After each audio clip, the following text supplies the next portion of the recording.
Listen, just because something is trash doesn't mean that we can't enjoy it. I've built a whole career on that. Hello, Champagne Nightmares. Welcome back to my channel, or if you are new here, I don't know how you found me, but welcome. Hit that subscribe button down below, become part of the fam. My name is Janessa, and I am North Dakota's trash queen of glam, geek, and gore. And for this fabulous Halloween treat, I've been working on making sure that I have great Halloween content for you this year. I know I've been slacking off a little bit this year. I've had a lot at work. Things have been very busy. Things have been very stressful. The world is on fire, but I'm here. And for this video, we are going to be talking about the big three slasher franchises. And specifically, we are going to be talking about the 10 worst sequels in those slasher franchises, as well as a few films that are maybe a little bit underrated. So if you want to see my list and see what I've put together, then stick around because we're getting into it right now. I've been drinking about you lately. Tell myself that I'm not freaky, but do you really think I'm creepy? I'm creepy, creepy, creepy. Oh, I'm creepy, creepy. I'm creepy, creepy, creepy. Oh, so creepy, creepy. I'm creepy, creepy, creepy. Oh, I'm creepy, creepy. Yes, I have talked before about the fact that I love slasher movies. The 80s were all about slasher movies, and there were kind of three big franchises that really dominated that slasher subgenre. Obviously, there were others. I could have added Child's Play onto this list. I could have added Scream if we went a little bit later, but I'm really thinking of like the 80s into the early 90s. I'm really thinking of the big three franchises of Halloween, Friday the 13th, and Nightmare on Elm Street. Now, as the decade wore on and we got into the early 90s, these franchises just got sequeled into oblivion. And the quality kind of went down, but there were some ups and downs. That's why I wanted to talk about some underrated sequels as well. We're going to get into the top 10 worst, but before we do that, let's start on a positive note. Let's talk about 5 that are underrated. Number 5 on the underrated, this is going to be divisive. And I was going to stay away from remakes. I was just going to stick with the main series, but I was like, you know what? It's all part of the franchise. We can include them because there were a lot that ended up on both lists. And number 5 for the underrated is actually the Nightmare on Elm Street remake. I think that that one is better than people give it credit for. Now, some people were going to hate it because there was no Robert Englund. They just were not going to let go of that personality. And I think that that, compared to the other two, is what's a problem for Nightmare on Elm Street, is because it's not just about having this sort of silent, unstoppable killer figure, is that Freddy is such a personality. Freddy is so much Robert Englund, and Robert Englund is so much Freddy, that it's hard to see him in other movies and not see Freddy, and it's hard to see somebody else try to play it. Now, I thought that that remake was not terrible. And I really liked that they introduced the idea that maybe Freddy Krueger was innocent, because that's the whole inciting incident. Before he becomes this sort of dream demon, before he's stalking people in their sleep, he was put forward as a child molester, and the parents of the children that he molested got together because he was let off on a technicality, and they murdered him. And with the remake, I loved that they introduced this doubt.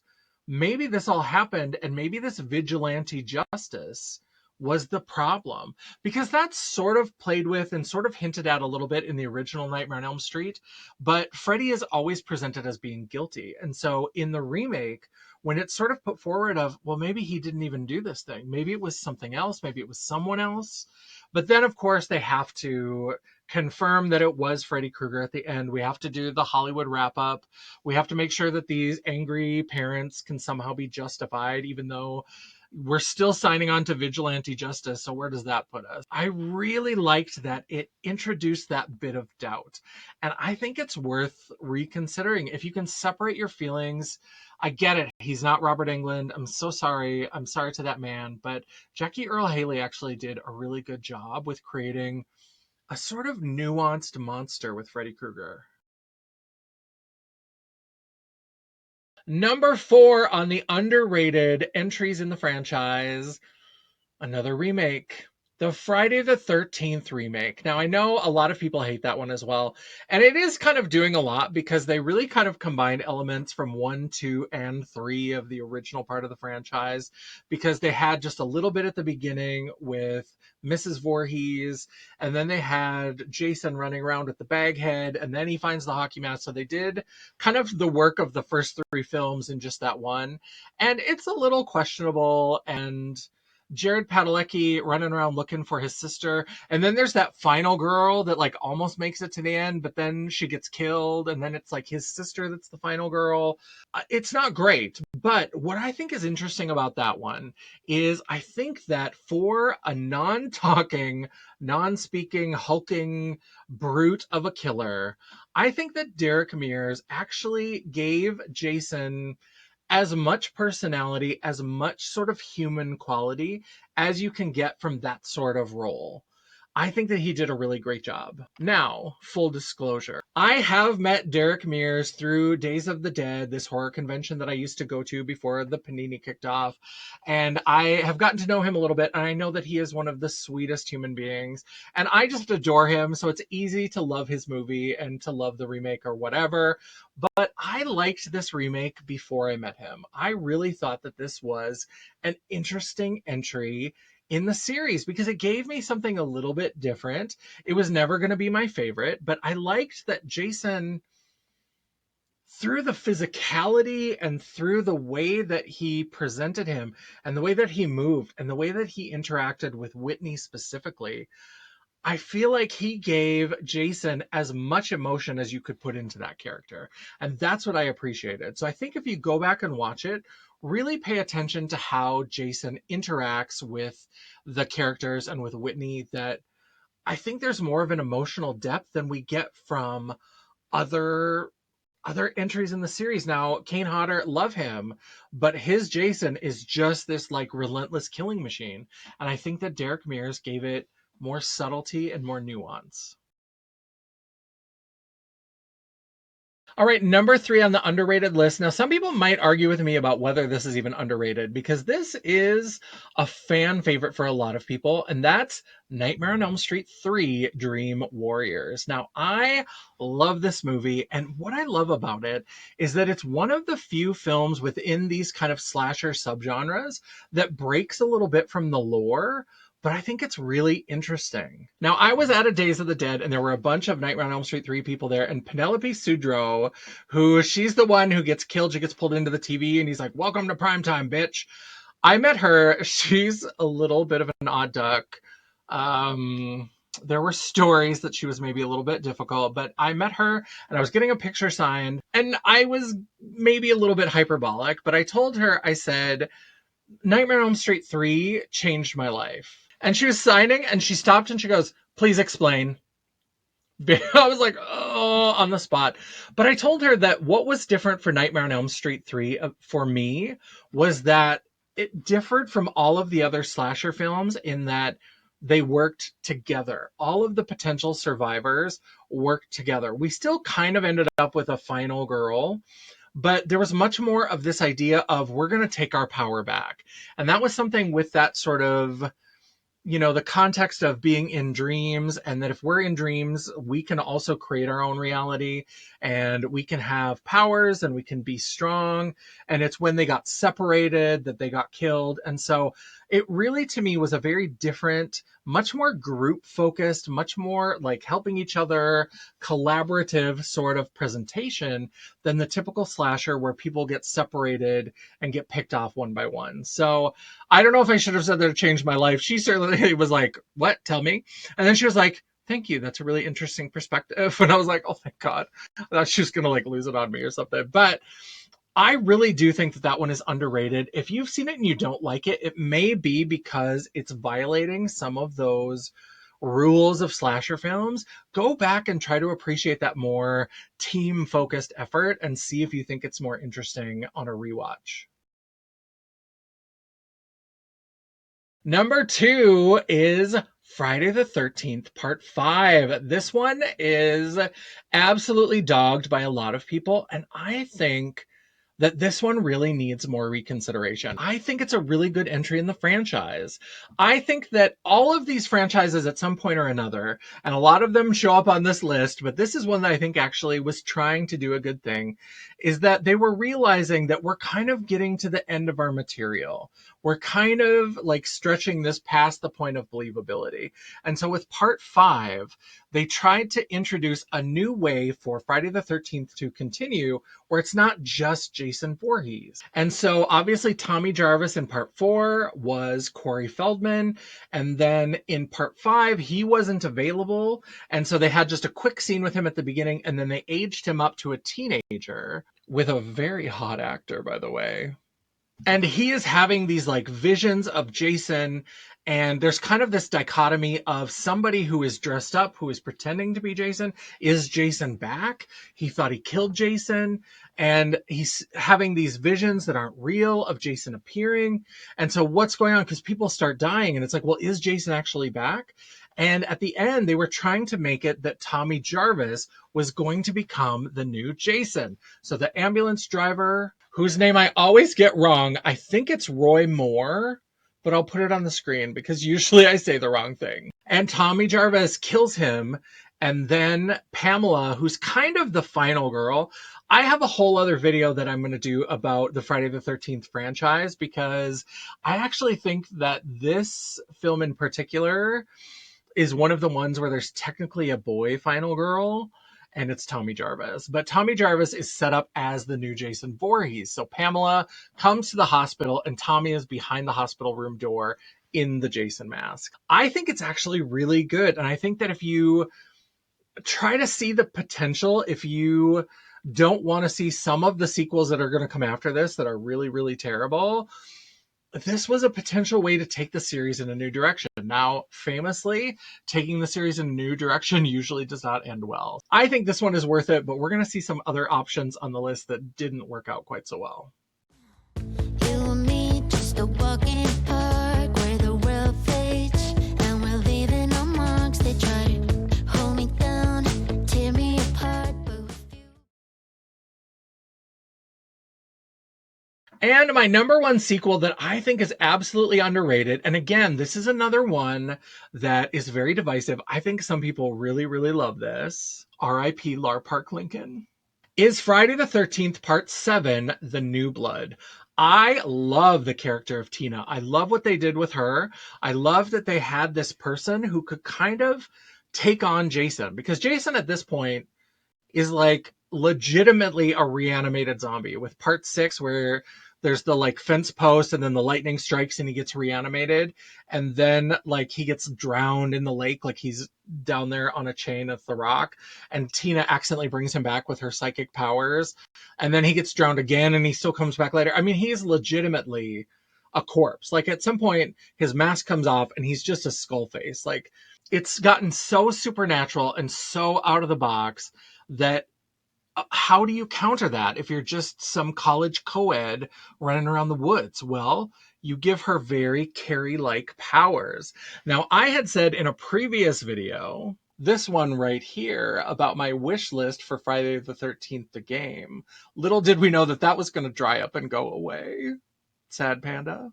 I had said that one of the things on my wish list that was really high was introducing Tina to the game. So they introduced Tommy Jarvis.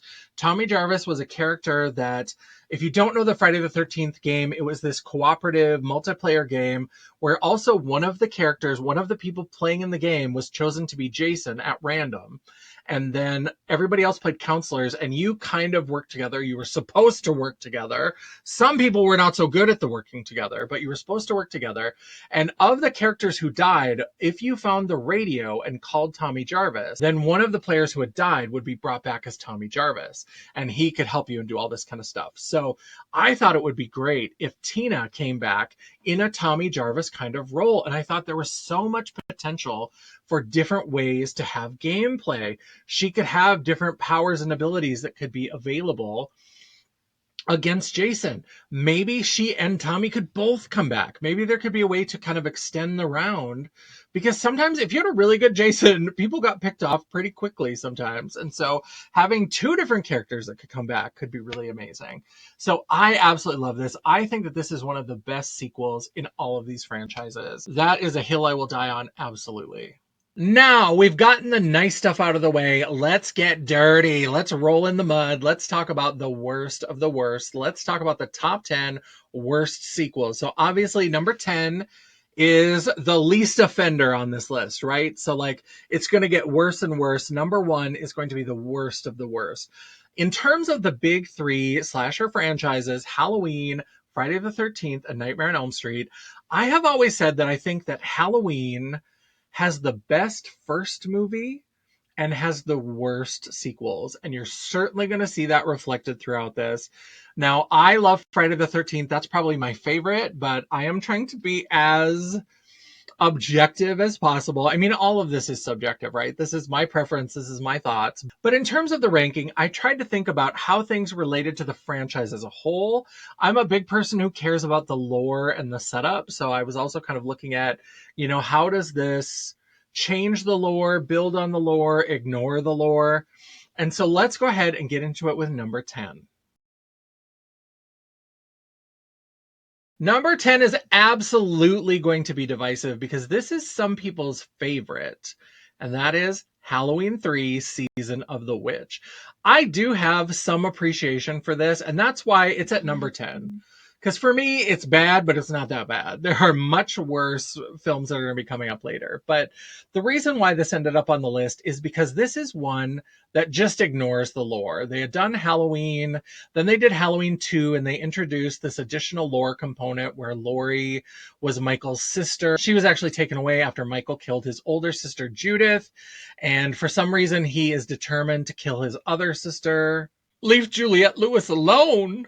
Oh, not that other sister? And she was placed with the Strode family, and so it builds in this family connection. And then they were like, you know what? What if we just started making these films different? What if everyone was a different story? What if we had different characters? It doesn't have to be the same people. And so they decided to do Season of the Witch, which brings in the Shamrock novelty company that creates these masks that are going to be used for this like witchcraft ceremony to kill all these kids on Halloween, on Samhain, is I believe how you say it, although I think they say Samhain. Oh. But this one, if you don't love it, you hate it. It's one of those films that you either love it or you hate it. And if you don't love it, you really hate it. I am kind of in the hate camp. I have a small appreciation for it. I appreciate what they tried to do, but it's not good. It's not good. I do appreciate that it gave us those fun like masks, those very specific masks that then showed up in some of the reboot series, that trilogy of films. They got a little homage. I like that they show up in the merch sometimes, but Season of the Witch. In the number 9 spot, we have Friday the 13th, Part 3. 3D. And that, to me, is why this ended up in the number 9 spot. Now, it had to be pretty high up because it's not that bad. And of course, it is the installment where Jason finally gets his iconic hockey mask, after running around with a burlap bag on his head for all of Part 2. He was a runty little kid in Part 1, and Mrs. Voorhees was doing all the killing. In Part 3, he finally got his iconic identity where he got the hockey mask. The reason why this ended up on the list is just because 3D was such a thing at that time. And sometimes with horror movies, I talked about this when I talked about the remake of My Bloody Valentine. Why, yes, I'll link that for you right here for your convenience. But the 3D was not used in an effective, in a sensible way. It was really like overused. It was really cheesy. The choices were kind of awful.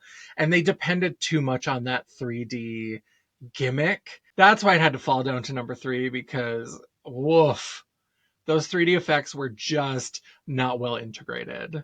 Sorry, not sorry. In the number 8 spot, no shade to Danielle Harris, But I'm putting Halloween 4 and 5 together because it was kind of one long movie. I think they were filmed at the same time, and like one continues right after the end of the other. And that whole Jamie Lloyd, and again, like after we did the like season of the witch, we're like, what if we break away from these characters? Then they were like, oh, that didn't work. People didn't like that. I mean, I think it's got a cult status, but it was not successful at the time. So they were like, oh, let's backtrack and let's make it more about those characters and more about the family connections. But Jamie Lee Curtis was like, nah, I'm out. I'm doing real Hollywood now. So you guys can fuck right off. And so they had to create this kind of story. They just sort of pretended that Laurie Strode had a daughter and then died in a car accident, which was the only thing that made it into the first of many retcons for the Halloween series in Halloween H2O, where Jamie Lee Curtis says that she faked her death in a car accident and never mentioned her daughter ever again. But they made her like Michael's niece, and there was a sister, cousin. It's weird. And then the weird connection, the like psychic connection between Jamie and Michael didn't really make a lot of sense. It just didn't really gel for me. I know a lot of people love those. Some of the kills are iconic, some of them are interesting, but it's just yeah. It's not as egregious as some that we're going to see, but it really is kind of bad. Now, I love that we got Danielle Harris as a Scream Queen after this. Danielle Harris is fantastic. That clown look was so iconic. I mean, that definitely has staying power. But these films are just kind of meh. In the number 7 spot, even Destiny's Child couldn't save this one. Freddy versus Jason. This one is real weak. And I know that some people would put this way higher up. I have such bones to pick with some of the other entries on this list. This probably should be higher, but oh, it's just kind of bad. I love Kelly Rowland, so I enjoyed her. I was hoping that she was going to make it to the end, but we know how these slashers go. She's not white, so she didn't survive to the end. That was very typical, unfortunately. Shout out to I Still Know What You Did Last Summer for helping to break that tradition. Remember Brandy? But yeah, Freddy versus Jason it's just a lot. Now, it did have Lachlan Monroe, who is delicious. Oh, he's so hot. I just adore him. But it also had the egregious honor of having a cast member from Dawson's Creek who, when I was reading about the movie, they mentioned that she dies. And I'm always fascinated by shows, especially when they're more like romancy. I mean, Dawson's Creek, from what I understand, I've never watched it. I almost did. That's why I'm mad. But my understanding is that it was more of kind of like a drama, but it was very romancy. And they killed off this character named Abby. And I'm always fascinated when they kill off like main characters in a show. And so I almost started watching Dawson's Creek because of that, because of reading this article about Freddy versus Jason.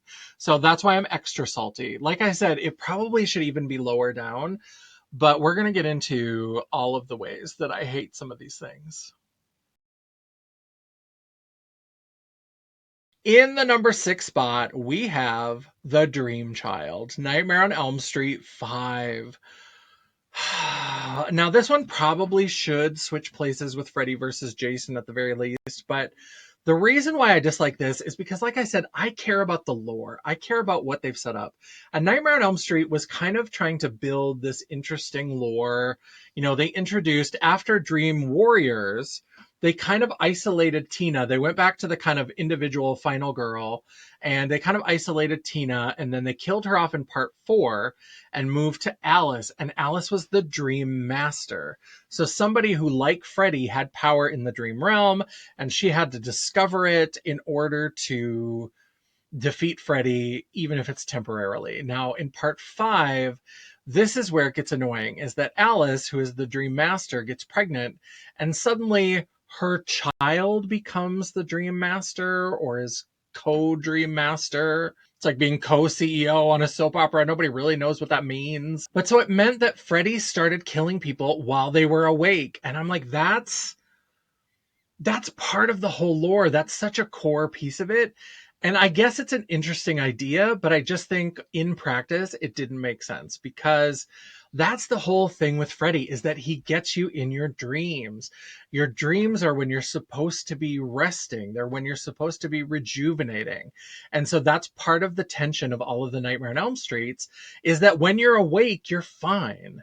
It's when you fall asleep, it's when you're trying to get some rest, because your body will get more and more tired and more run down. And so you see these characters as they're trying to stay awake, as they're trying to suppress their dreams, it increases that tension. Well, if Freddy can just attack you anytime the baby's asleep, then what's the point? In the number 5 spot, if I hadn't already made a video about this, it probably would have been number 1, because I'm still so mad about it. But also, it's just so dumb that it doesn't even deserve to be number 1. And that is Halloween Kills, aka Halloween kills any desire I have to ever see another Halloween movie again. I'm not going to go into it too long, because I do have a whole video, which I'll link for you right here, where I go into Halloween Kills and why it's so terrible. But basically, long story short, too late, it's a filler movie. It's a filler movie. So they did this reboot in 2018 with Halloween, which I think if they had just left that alone, if they would have had Michael die at the end and just left the franchise alone, I think that would have been a perfect send-off. But no, it was successful, so we got to have another movie. And then when they announced that it was going to be a trilogy, I immediately knew that second movie is going to be garbage. Because obviously we're going to save the final confrontation between Michael Myers and Laurie Strode for the last movie, which they kind of did. Watch my video about Halloween Ends here if you want to know more about that and how it was kind of 2 stories mashed together badly. So I knew it was going to be filler. I knew they were going to have to pad out whatever was in this middle one so they could have the final confrontation in the last movie. That's when I was like, this is going to be garbage, and it absolutely was. Check out my video if you want to know more. Let me know in the comments below if you disagree with me. You're wrong, but you can be wrong, and I'll take the engagement. In the number 4 spot, Halloween Resurrection. Girl, you should have just let it die. Let it die. This was so bad. Now, I've got a whole video planned. I'm still kind of working out all of the scripting and the ideas, so this will be down the road a little bit. But I want to talk about how there are certain arcs in these big 3 franchises that all kind of follow a certain path. And Halloween Resurrection is one of the films where the franchise tries to do a send-off. So with Halloween H2O, they tried to be like, you know what, this has sequeled into oblivion. Let's find a way to give this a proper burial. Let's just try to find a way to do it. And Halloween H2O is actually one of the most successful of those films that tries to send it off. I thought they actually did a really good job with it, and I enjoyed Halloween H2O. Now, it was successful. So of course that means we gotta have a sequel. We gotta have a sequel. The money grubbers gotta grub that money. So we got Halloween 8, Halloween Resurrection. Jamie Lee Curtis came back, but she was like, I have to be done with this bullshit. And so they killed her off in the first 10 minutes. But that's the main lore hook, right? Is that Michael Myers is trying to kill his sister. He's trying to kill his whole family.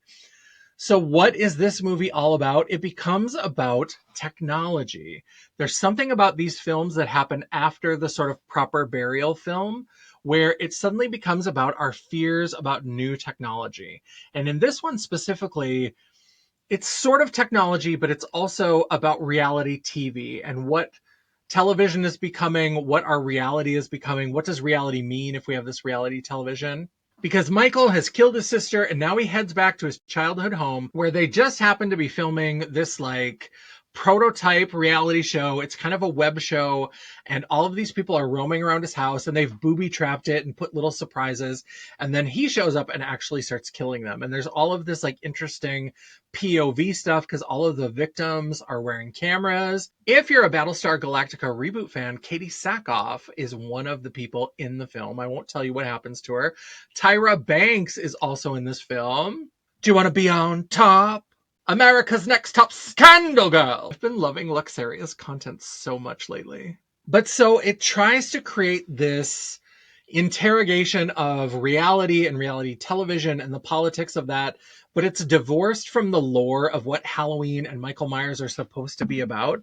So it's just not very successful. And the kills, I don't even really remember them that well. I mean, for Halloween, which is the one that's a little bit more scaled down than obviously some of the other ones that are a little bit more cinematic, and Freddy, where it becomes almost cartoonish in some of them, I don't even really remember them. They're just kind of a blank for me.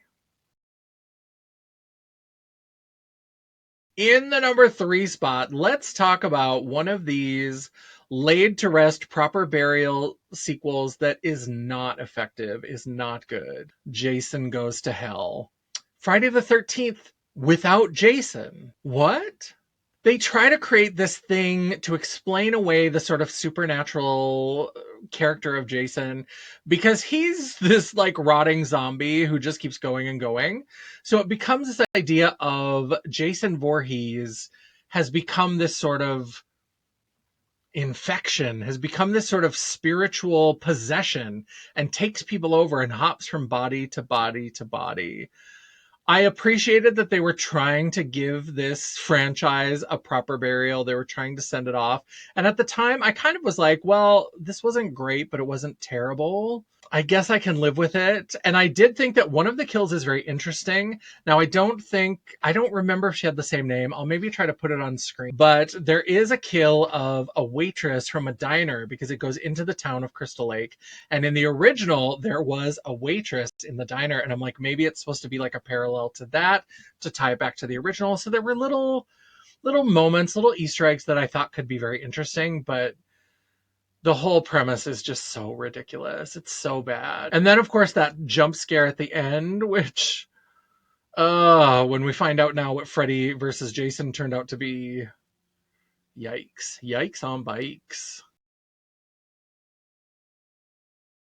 In the number 2 spot, now I really wrestled with number 1 and number 2 and which one should be which. At the end of the day, I think what number 1 did was more egregious, so I put this in number 2, but depending on my mood, depending on the day, these could easily switch places. In the number 2 spot, Halloween 6, The Curse of Michael Myers. This one probably also got bumped up from first place because it's got Paul Rudd. Oh, who's looking just as sexy then as he was in Clueless, as he was in Ant-Man, as he is today. That man has a portrait in an attic somewhere. I am so hot for Paul Rudd. I love him. If you want to see him mentioned along with some other gorgeous thirst traps, definitely check out my Hall Pass list right here. Love Paul Rudd. He's so great. This is another one of those films that I think kind of ends up employing the male final girl kind of thing. And again, it's not always very effective. I think that Nightmare on Elm Street 2, that probably should have been on the underrated. Now I'm thinking about it. There's a lot of these that are underrated. Nightmare on Elm Street 2, I think, is the most effective. This one, the girl that's in it, who is she? What's her name? What's happening? Does she matter? Who cares? I don't know anything about her. Sorry to that man. I could walk right past him on the street. I wouldn't know a thing. The final girl in there does not matter. It's Paul Rudd. This is the Paul Rudd show. This is so incomprehensible. This film was hatcheted apart so bad that I went to eBay and I found somebody had a VHS bootleg copy of like some sort of, I don't know if it was supposed to be a director's cut or if it's just an extended cut, but there's so many things that do not make sense. There's this cult of Thorn that gets introduced, and then there's this man in black that we still don't know what he's about, and he doesn't seem to really be with the cult of Thorn, or he's an antagonist to the cult of Thorn, but he's also an antagonist to Paul Rudd, and he just kind of shows up, but there's nothing with him. We don't get any development. It makes no goddamn sense. Even the extended cut doesn't help it. And the original is basically unwatchable. It makes absolutely no sense. And that's also why I think I put this in number 2, is because both number 1 and number 2 are bad. But this one is also kind of bad because you just can't understand it. Number 1, you can understand it. And what you understand is absolute shite. That was weirdly Wisconsin meets Britain, like absolute shit. So let's talk about it. Let's talk about number 1. Number 1, if you've been following along, if you know the sequels, Let me know down below if you guessed before. Pause it, let me know, but I bet you're going to figure out that it is, of course. Dun, dun, dun, dun, dun, dun, dun, dun, dun, dun. Start spreading the news. I'm leaving today. Jason Takes Manhattan, Part 8. Now, at that point, they might have put Part 8 on the poster. This is a little bit of trivia that sometimes people don't know. The later films, why they're called Jason Goes to Hell, Jason X, Freddy vs. Jason, is because of the lawsuit between Sean Cunningham and Victor Miller, who wrote the original. Because Jason in that lumbering, unkillable adult monster was not part of the original film, that was something that Sean Cunningham could still use during this whole battle. Couldn't use anything that was from the original as the lawsuit dragged on. They were arguing over copyright and who should own what and who should get credit and who should benefit and who should make money. And it got really ugly, and that's what killed off the Friday the 13th game. Oh, it's so terrible. But Jason Takes Manhattan. The reason why I hate this, for so many reasons, the first one is because this is another film where we just toss away all the lore. The lore of Jason Voorhees is Camp Crystal Lake, drowning in the lake, his mother being murdered there. Everything is set there. Everything is about Crystal Lake. Sometimes we venture into the town a little bit, but everything starts at the lake. It's all related to the lake. That's where all the history, that's where the original wrong was done. That's where everything originates from. And suddenly he just hops a pleasure cruise. He gets freed from his underwater prison. His chain breaks and he hops this like weirdly industrial ship cruise that these high schoolers are taking to Manhattan. What? There is a kill in Jason Takes Manhattan that is discussed in the fabulous horror documentary Horror Noir on Shudder. If you want to know more about that, as well as some of my other favorite horror documentaries, check this video out. It's an early one. I don't know what I look like in there, but it's going to be a mess, so just forgive that. But there's a black man who's a boxer who kind of like tries to punch Jason and he wears himself out, and then when he's finally exhausted, Jason just like one hits him and knocks his head right off. So that feeds into a lot of the tropes about black characters in horror films, which are really terrible. The whole leaving Crystal Lake, having nothing to do with any of the lore, anything to do with his mother, anything at all. But then that ending where they're in the sewer and Jason is chasing them and there's like toxic waste and he somehow like devolves into child Jason again. But they found a child that didn't look anything like the child that was in the original. So I suppose they had to make that differentiation because of the lawsuit, because they were reverting him back to childlike age. He couldn't look anything like the sort of malformed child. It's just such a hokey, hunky-dory, weird ending. It's so terrible. It leaves the scene of the crime. It's just really terrible. And that to me is the worst of the sequels. It's so close with Curse of Michael Myers, but at least that one suffers from poor editing. I mean, there's some poor writing in there as well, but this one is just bad. It's fully comprehensible, it's fully understandable, but then you just understand how absolutely shit it is. All right, that is the video. Let me know down in the comments below, what did you think? Do you agree with my list? Do you agree with my picks? Do you agree with the ones that are underrated? I should add a sixth one. Nightmare on Elm Street 2. How did I forget that when I was making this list? I love that one. If you are also a Nightmare on Elm Street 2 fan, Mark Patton, his documentary Scream Queen. I was very excited. We got to give that it was before the world premiere. We got to give it a sneak peek showing here in Grand Forks as part of Pride. So that was very exciting. Love that movie. That should have been on the underrated. Oh, sometimes we should check our list twice, like Santa, before we start. That got weird. Anyway, let me know in the comments below what you thought of this list. Let me know what you think of sequels in general. Are there any other franchises that I should have included in this? What do you think about the Scream sequels? What do you think about the Child's Play sequels? Any other sequels that you think I should have included if I didn't limit it just to the big three? Let me know in the comments below. While you are down there, don't forget that you can give me that thumbs up to tell me that you appreciated the video, you like the effort, you thought this was good, you thought my rankings were right on target. Or if you are a big stan for Jason Takes Manhattan, if you are the leader of the fan club, go ahead and give me that thumbs down. It's okay. It's all engagement. The algorithm isn't a picky bitch. And neither am I. And while you're down there, don't forget to hit that subscribe button and hit the bell icon so you'll be notified of all future uploads. I try really hard to have at least one video a week. We're trying in October, cross all your fingers and toes, we're trying to have 2 videos a week through all of October. I think it's going to happen. And on top of that, sometimes if you're lucky, if you're very lucky, you might even get a bonus video. Ooh, sequel-tastic. If you'd like to chat, banter, or commiserate between uploads, all of my social media will be linked down in the description box below, including a link to my website, The World of Champagne at JanessaJaye.com. Thank you so much for watching. I love and appreciate all of you. I love to discuss and argue about horror films and sequels and what's good and what's bad. Keep it kind, keep it respectful, but bring those opinions down to the comment section. And until I see you again, bye. There were a lot that ended up on.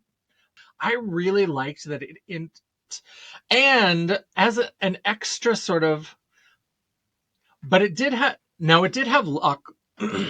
In the number 6 spot, we have The Dream Master, Nightmare on Elm Street 5. This one probably should switch with Freddy vs. Jason, but the reason why I didn't like this one is that Nightmare on Elm Street had been building up this lore and building and building and building. And then we got like, no. Watch my movie. Watch in the number 4 spot. Yep. Where if you're a Battlestar Galactica reboot fan, if you're is absolute shit.